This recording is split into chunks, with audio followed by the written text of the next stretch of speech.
ते हे प्रत्यंतर मूर्तिमंत. छबी बाबांची दिसता गृहप्रवेशा बरोबर, पाहून हा अकल्पित प्रकार, वाटला चमत्कार अत्यंत. कंठी प्रेमाचा गहिवर, डोळा आनंदाश्रूंचा पूर, उठले रोमांच सर्वांगावर, फुटला पाझर घर्माचा. ऐसी माधवरावांची स्थिती, गयावळाचे विपरीत चित्ती, ग्रंथीज्वराची पडली भीती, म्हणून हे रडती सत्य वाटे. श्यामाच पुढे जिज्ञासा प्रेरित, गयावळासी पृच्छा करीत, कैसे निही तुम्हास प्राप्त, कथा हे साध्यंत आम्हा ते. पुढे गयावळ सांगू लागला, समग्र वृत्तांत माधवरावाला. 12 वर्षांमागे जो घडला, नवलाव झाला परिसा तो.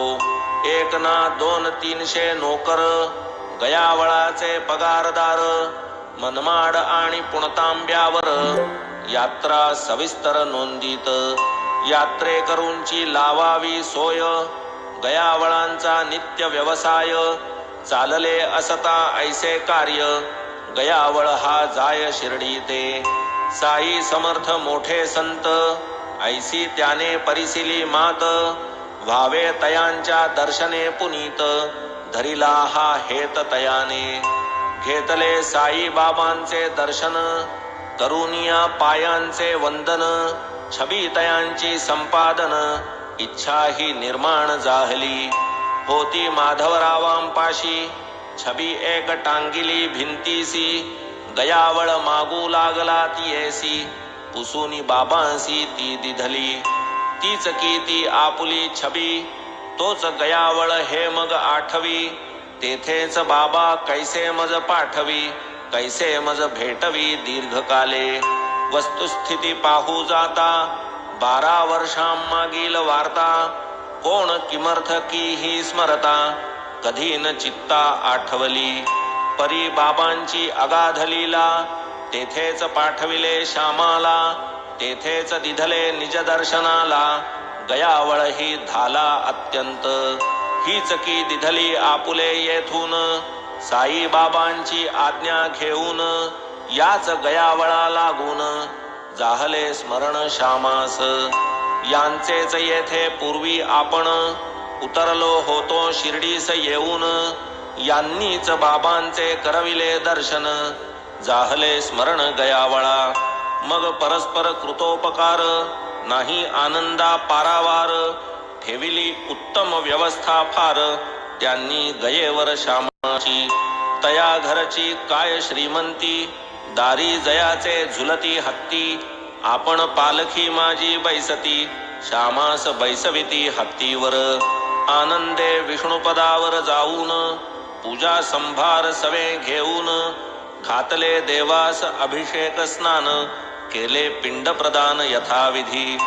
जाहले मग ब्राह्मण संतर्पण, नैवेद्य समर्पण पूर्वक भोजन, आनंदे झाली यात्रा संपूर्ण, घेतली करवून बाबांनी. असो या सर्व कथेचे सार, सार्थ बाबांचे मुखोद्गार, अनुभवा येती अक्षरे अक्षर, प्रेमही भक्तांवर अनिवार. हे तर काय भक्त प्रेम, इतर जीवांसही देखत सम, तयांसी ही तादात्म्य परम, आवड ही निस्सीम तयांची.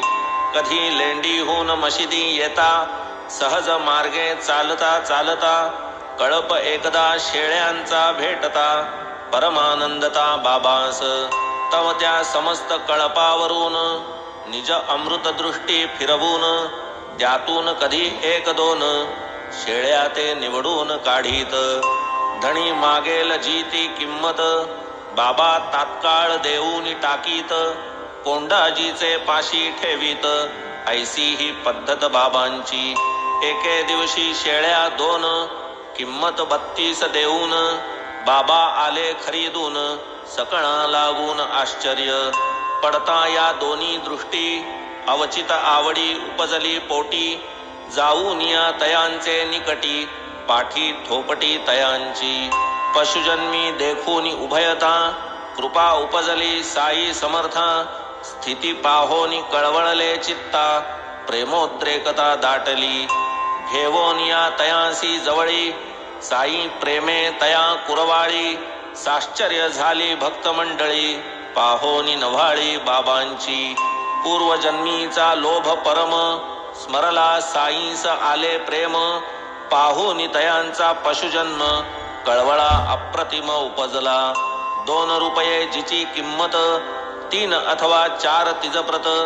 देती बाबा 16 हे विपरीत, पाहोनी हो चकित तात्याबा. देई वाणी घेई प्राणी, ऐसे प्रत्यक्ष देखूनी नयनी. तात्यासह माधवरावांनी, धिक्कारिली करणी बाबांची. दोहोंच्या माला 16 का देती, बाबांस पैशाची किंमत का नव्हती. की ते यथेच्छ काहीतरी करीती, ऐसी ही उपपत्ती बैसेना. दोघे अंतरी बहु चडफडती, ऐसा का बाबा हा सौदा करीती. दोघेही बाबांस दूषण देती, ही काय रीती सौद्याची. ऐसे कैसे बाबा फसले, पाहू अवघे लोक तै जमले. बाबा अंतरी स्वस्थ ठेले, जाणून हरवले यत्किंचित. जरी हे दोघे ऐसे कोपले, बाबांस दूषण देऊ सरले. तरी न बाबा यत्किंचित ढळले, अचल ठेले शांती सुखे. मग आदरोनी विनयवृत्ती, दोघेही ते बाबांस पुसती. ही काय उदारपणाची रीती, रुपये 32 गेले ना. केवळ पैशाचा तो प्रश्न, परिसोनी साई हास्य वदन.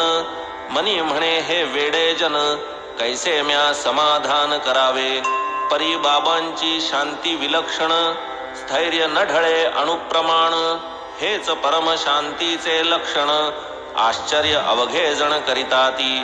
क्रोध नाही जयाच्या गावी, परम शांतीच जो अनुभवी.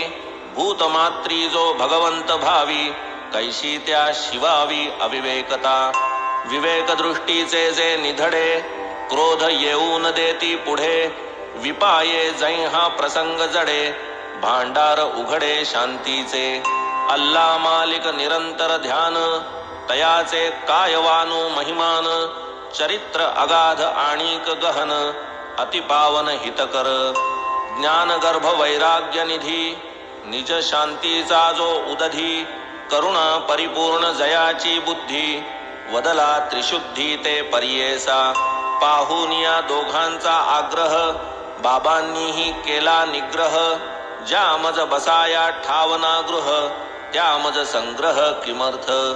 म्हणाले जाऊनी दुकानात, आधी आणा डाळ विकत. सारा शेरभर त्या मनमुक्त, मग द्या त्या परत धनगरा. आज्ञेनुसार मग तात्काळ, शेळ्यांस खाऊ घातली डाळ. मग काहीही न दवडिता वेळ, पाठविल्या परत कळपात. मूर्तिमंत परोपकार, तो हा प्रत्यक्ष साई अवतार. तयास तात्या श्यामावा इतर, काय सुविचार सुचवितील. डाळ चारवूनी परमप्रीती, पाहुनी शेळ्या पावल्या तृप्ती. मग म्हणती द्या धनिया प्रती, घेवोत विश्रांती कळपात. रुपये गेले रुपयापरी, शेळ्या गेल्या फुकटवारी. पुढे गतजन्मीची नवलपरी, कथिली सारी बाबांनी. जैसा तात्या तैसाच श्यामा, दोघांवरही बाबांचा प्रेमा. तयांची या कोपोपरमा, कथिती मनोरमा आख्यायिका. साई स्वयं होऊनी आपण, दोघां लागी करीती निवेदन. शेळ्यांचे पूर्वजन्माचे कथन, श्रोताही श्रवण कीजे ते. पूर्वजन्मी यांचे सुदैव, तेव्हा हे जीव होते मानव. मजपाशीच बसावया ठाव, कर्मप्रभाव यांनाही. या ज्या शेळ्या दिसती तुम्हा, होते हे बंधू पूर्वजन्मा. भांडता परस्पर झाली सीमा, ते या परिणामा पावले. बंधू बंधूत आरंभी प्रेम, एकत्र अशन शयन नेम. नित्य चिंतिती कुशल क्षेम, एकात्मता परम उभयासी. ऐसे दोघे जरी सहोदर, कर्मधर्म संयोग दुर्धर. द्रव्यलोभ अति भयंकर, पाडी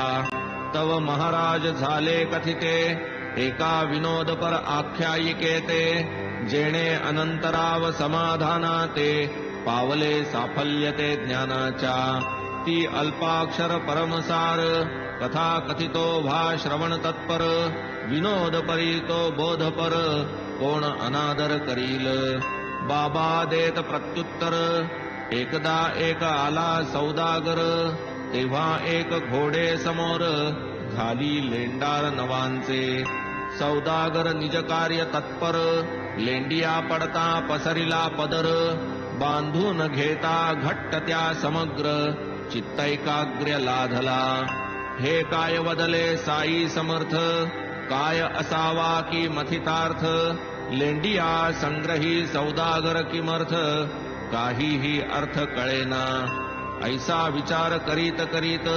अनंतराव माघारा येत कथिले संभाषण इत्थंभूत केळकरांप्रत तयाने म्हणती सौदागर तो कोण लेंडियांचे काय प्रयोजन नवांचेच काय कारण सांगा उलगडून हे मजला दादा हे काय आहे कोडे मी अल्पबुद्धी मजते नुलगडे होईल बाबांचे हृदय उघडे ऐसे रोकडे मज कथा दादा वदती मजही नकळे ऐसेच बाबांचे भाषण सगळे परितयांच्याच स्फूर्तीच्या बळे कथितो आकळे जे मज कृपा ईश्वरी ते हे घोडे हे तो नवविधा भक्तीचे कोडे विना भक्तीन परमेश्वर जोडे ज्ञानान आतुडे एकल्या श्रवण कीर्तन विष्णू स्मरण चरण सेवन अर्चन वंदन दास्य सख्य आत्मनिवेदन भक्ती हे जाण नवविधा पूर्ण भाव ठेवून अंतरी यातून एकही घडली जरी भावाचा भुकेला श्रीहरी प्रकटेल घरीच भक्ताच्या जपतपव्रत योग साधन वेदोपनिषद परिशीलन उदंड अध्यात्मज्ञान निरूपण भक्तिविहीन ते फोल नको वेदशास्त्र व्युत्पत्ती नको ज्ञानी हे दिगंत कीर्ती नको शुष्क भजन प्रीती प्रेम